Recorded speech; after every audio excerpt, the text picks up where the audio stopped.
Good morning. সকাল সকাল ব্লগটা আমি শুরু করে দিলাম আজকে। ভাবলাম চলো ঘরের কাজ করতে করতে কাজটাও করা হবে আর তোমাদের সাথে গল্পও করা হবে আর ব্লগটাও শেয়ার করা হয়ে যাবে। তো এখন তাকে বিছানাটা ঠিক করে নি, তারপর ঘর ফর মুছবো, মা পুজোতে বসবে।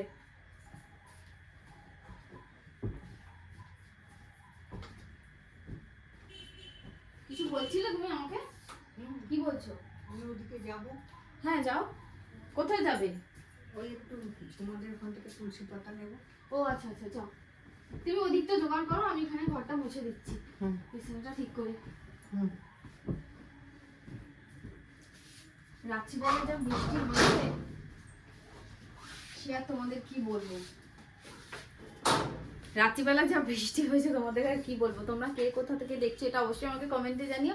আর তোমাদের ওখানে কিরকম বৃষ্টি হয়েছে জানিও। কি প্রচন্ড বৃষ্টি, রান্নাঘরে তো পুরো জল ঢুকে গেল হুড় হুড় করে।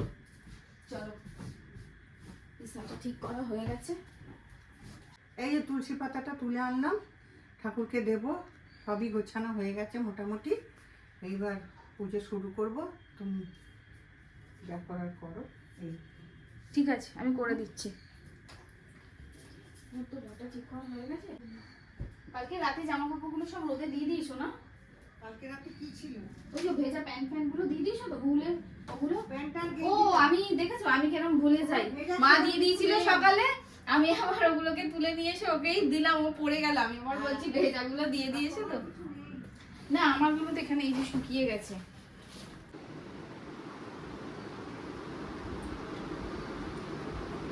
তো মোছা হয়ে গেছে, মা পুজো শুরু করে দিয়েছে। এখন ডান্ডাটাকে বাইরে রোদে দেওয়ার পালা, দিয়ে চলে এলাম। এবার রান্না বসাতে হবে। ফ্রিজ থেকে জিনিসগুলো আগে বের করে নিই। প্রথমেই কাঁচকলা মাছের ঝোলে দেবো। এখানে সবজি,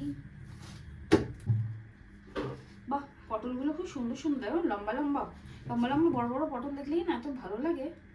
তরকারি বলো ভাজা বলো সব কিছু করতেই ভালো। এক এক সময় এরকম গুড়ি গুড়ি পটল পাওয়া যায়, গুড়ি গুড়ি। ও উচ্ছে আলু ভাজা করবো তাহলে। দেখো উচ্ছে না করলা, করলা এনেছে, করলা দিয়ে আলু দিয়ে ভাজা করে দেবো। ব্যাস ঠিক আছে, রান্না বান্না করি, করতে করতেই তোমাদের সাথে কথা হবে। মিনিস থেকে কিছু অর্ডার করেছিলাম, সেটাই দিয়ে গেল। হে পুত্র দয়া ধনাত্রীরে ধন, দয়ার্থী সদাই সেবে সত্যের চরণ। তুমি প্রভু দয়া সিন্ধু মহিমা সাগর, কি বলিতে পারি প্রভু। আমি তুচ্ছ নর, আপন রচিলে নাথ আপন কীর্তন। রান্না করতে করতে তাড়াহুড়োতে আর তোমাদের সাথে ভিডিও শেয়ার করতে পারছি না। এখন বাটা মাছের ঝোল করবো। রান্না মোটামুটি হয়ে এসছে। এই মাছটা করব, চিকেন করব, আর একটা আলু ভাজা বা চোখা করব, এইটুকুই বাকি। আর চলো রান্নাটা আগে ঝটপট সেরে নিই।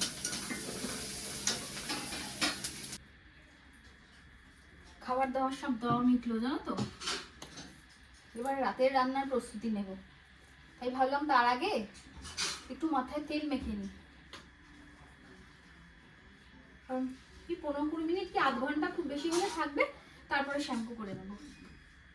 এই তেলটা আমি এখন মাখছি 2 মাস হলো, ভীষণ ভালো। প্রচন্ড হেয়ার ফল হচ্ছিল, হেয়ার ফল হওয়াটাও বন্ধ হয়ে গেছে।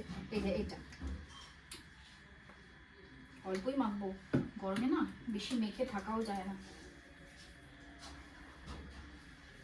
আগে তো রাতেই দিয়ে রাখতাম, এখন এত গরম পড়েছে যে সারাদিন ওই বললাম না আগের ভিডিওতে তোমাদের যে থাকবে। আর ওই গরমের মধ্যে তেল মাখলে তো এমনিই গরম লাগে, আর রান্নার কাছে ওই গরমের মধ্যে আরো মাথা খারাপ হয়ে যাবে আমার। আর লাগবে না, আমার যা পাতলা চুল, এর থেকে বেশি তেল আর লাগবে না।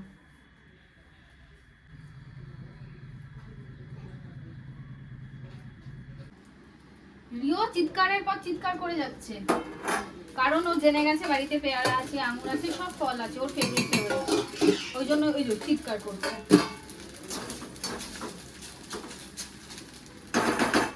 রান্না তো হয়েই গেছে, এই ভাতটা কালকে রাত্রিদের, ওই জন্য গরম করে রেখে দিলাম। খাবো আর কি, মিশিয়ে দুজনে খেয়ে নেবো। মা তো আজকে ভাত খাবে না, পূর্ণিমা।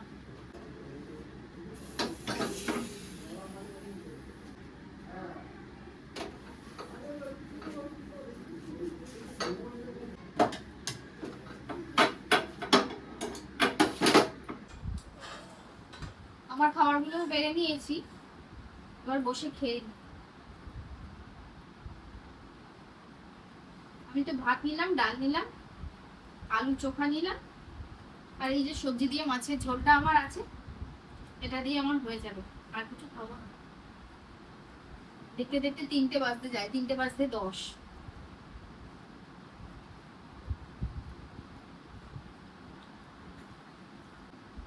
খেয়ে নিয়ে বাকি কাজকর্মের সাথে স্নান ধান করি, তারপর একটু বেরোনোর আছে, তখন তোমাদের সাথে একবারে কথা বলছি। এক জায়গায় যাবো করে রেডি হয়ে নিয়েছি, এবার ও ফোন করে বললো আমাকে, কি জানো, বললো 5:30টার সময় বেরোতে। এখন বাজে ঘড়িতে 4:30। মানে এরকম সংসদে আমি এখন শুয়ে থাকবো, রেস্ট নেবো। আমি আগে একটু ফোন করলে হতো, আমি যে ব্যস্ত আছি এখন ফোন করবো না, দেখি ওই নিজে ফোন করে জানাবে বলেছিল। যাই হোক, ততক্ষণ আমি রেডি হয়ে নিয়েছি, দূর আবার শোবো, আবার উঠবো, রেডি হতে হয়তো যেতে যেতে দেরি হয়ে যাবে। যাক, ফোন করে বললো 5:30টায় বেরো,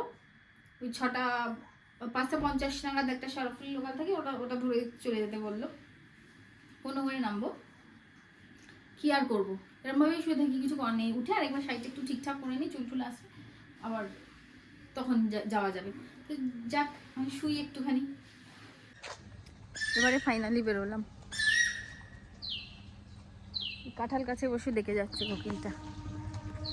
চলে যাই, উঠে পড়েছি, শ্রীরামপুর থেকে ট্রেন ছেড়েও দিয়েছে।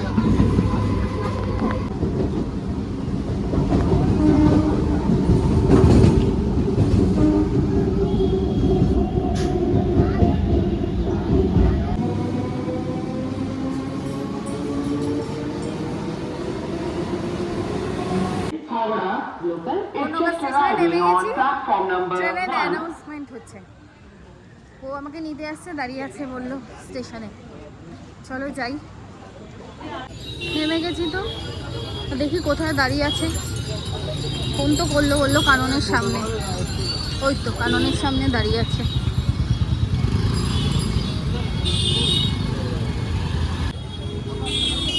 বলো,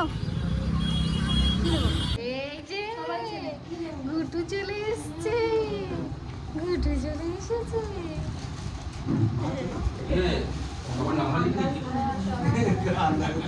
কোথায় এসছো বলো? আমরা একটু বেরু এসছি, আমরা একটু নেমন্তন্ন এসছি এক জায়গায়। মা, তোমরা বেরিয়ে যাচ্ছ, আমরা এদিক থেকে বেরিয়ে যাবো। ও ঘুটু, ঘুটু টাটা টাটা, চকো টাটা। আমরা সব এক জায়গায় নেমন্তন্ন এসেছিলাম, এখন আমরা চলে যাচ্ছি। যাই হোক, তোমাদের তো বলাই হয়নি, আমরা একজনের ফ্ল্যাটে আর কি নেমন্তন্ন ছিল, এসেছিলাম। তো আমরা দুজন এসেছিলাম, বাড়ি থেকে সবাই এসেছিল, দিয়ে এবার এখন চলে যাচ্ছি, শ্রীরামপুর চলে যাব। যাই, বাড়ি গিয়ে আবার দেখা হবে। বাড়ি চলে এসে তাড়াতাড়ি করে ঝকঝক করে বাড়ি এসেছি, রাস্তাতে আর কোনো ভিডিও করিনি, সারাদিনে প্রচুর ভিডিও করেছি আজকে তোমাদের জন্য। তো যেহেতু খাবার দাবার ছিল, মা রুটি পরোটা এগুলো তো সব করেই রেখেছিল, আমি তাড়াতাড়ি করে এসে খাবারগুলো তো করে রেখে গেছিলাম, মা গরমও করে রেখেছিল ওগুলোকে আবার, তারপরে তাড়াতাড়ি করে প্যাক করে ওরা হাত দিয়ে পাঠিয়ে দিলাম, ও দিতে চলে গেল। এবারে দেখো প্রায় ঘড়ির কাঁটায় 10টা 5। এখন এবার ফ্রেশ হবো, স্নান টান করবো, তারপরে খাবো, খেয়ে দিয়ে উঠে সিরিয়াল দেখবো। তো সারাদিন তো প্রচণ্ড ঘোরাঘুরি দৌড়াদৌড়ি হয়ে গেছে। এখন ভিডিওটাকে এখানেই শেষ করছি। তোমাদের যদি ভিডিওটা ভালো লেগে থাকে তাহলে অবশ্যই একটা লাইক করে দিও, কমেন্ট করো আর শেয়ার করো ভিডিওটা। আর তোমরা যারা নতুন দেখছো চ্যানেলটাকে কিন্তু অবশ্যই সাবস্ক্রাইব করে আমাদের পাশে থেকো, ঠিক আছে? চলো, টাটা।